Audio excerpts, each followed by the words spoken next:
Hello everybody and welcome to another top 5 board gaming video. Today's topic is all about living card games. For anybody who doesn't know, a living card game differs from a collectible card game in that for a living card game, you have specific expansions or core sets or whatever it is that have defined very specific cards, as opposed to a collectible card game like Magic, Pokemon, Yu-Gi-Oh! And stuff like that, where you'll be getting booster packs that you don't know what you're receiving. So living card games are a little bit nicer in that you know exactly what you're getting, but you still have that expandability, and it's a genre that has really grown on me over the last few years. I've started to really appreciate it a lot more. I've started to get a lot more of them, and particularly for the fact that many of them are playable solo.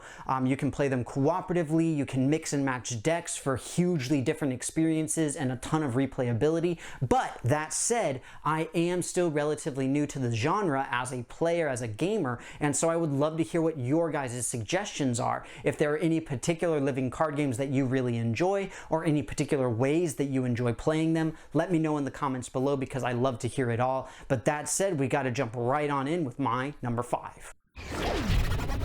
At number 5, I've got Arkham Horror, the card game. This is based off of the Cthulhu mythos, or mythos, however you wish to pronounce it, from H.P. Lovecraft, where the idea is that you are fighting against the Elder Ones trying to rise up and destroy everything. This particular game is scenario-based or campaign-based, where you'll have a particular enemy or type of enemy that is coming out, and a lot of the expansions involve getting new campaigns, which include new enemies, new equipment cards, character cards, all of that kind of stuff for you, so that you can keep going and going. Of course, it is a cooperative game since it is against the computer, so to speak, but overall it hits the theme very, very nicely. It's a ton of fun, still reminiscent of its bigger brothers like Eldritch Horror and Arkham Horror, and you can mix and match the cards a little bit to create some unique decks. Arkham Horror, my number 5.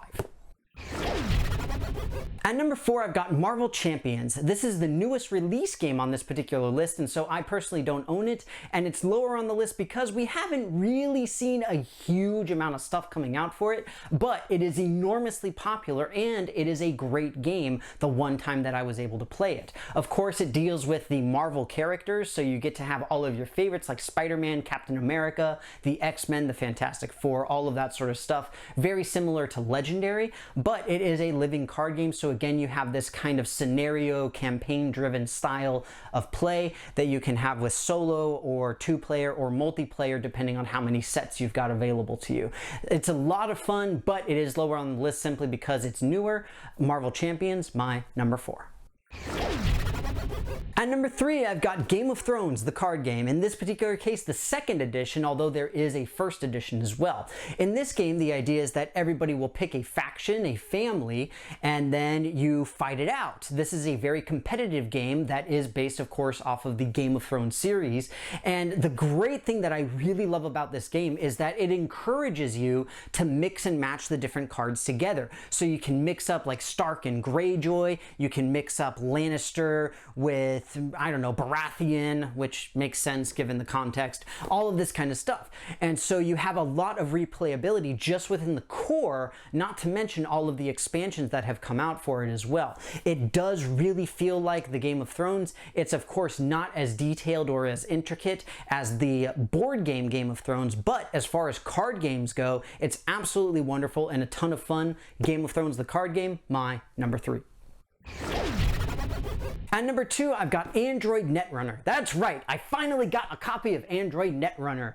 So this is a cyberpunk themed game, which is one of my favorite thematic scenarios of all time, with the idea being that you have very high technology, bionic stuff like that. And the idea is that it's a competitive game for 2 people where you are trying to protect your valuable information, you're trying to grow your megacorps, all of this kind of stuff. And of course, you've got 2 decks, you've got 2 people who are competing against one another. Now that's said, there are a ton of expansions to this. There's a lot of stuff that gets added to it. You are highly encouraged to mix and match. And on top of that, this is, if not the original one, it is one of the original and first living card games that was ever released. That said, it is tough to get your hands on. I don't know if it's out of print, but it kind of seems like it is because it's ridiculously expensive and it doesn't really make sense why it would be. But that said, if you can get it, Android Netrunner is a wonderful game, tremendously well done, and a lot of fun. I can see why people love it so much, and that is why it is my number 2.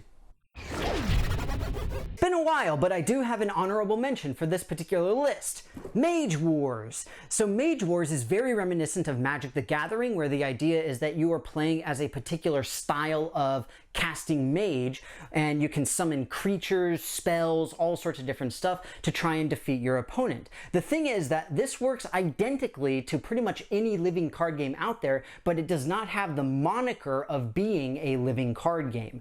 You can still mix and match your cards, you can have multiples of individual cards, you can build out specific types of things, have more summons versus more spells versus more traps, all of that sort of thing. Not to mention, it's actually played on a board, at least this one is, Mage Wars Arena.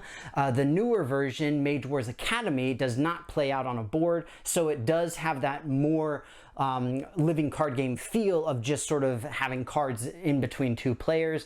But either way, it doesn't have the official moniker, so that's why it's just an honorable mention, but it is a wonderful game. Mage Wars, my 1 honorable mention. At number 1, I've got Lord of the Rings, the card game. So this is a wonderful adaptation of the Lord of the Rings stories from J.R.R. Tolkien.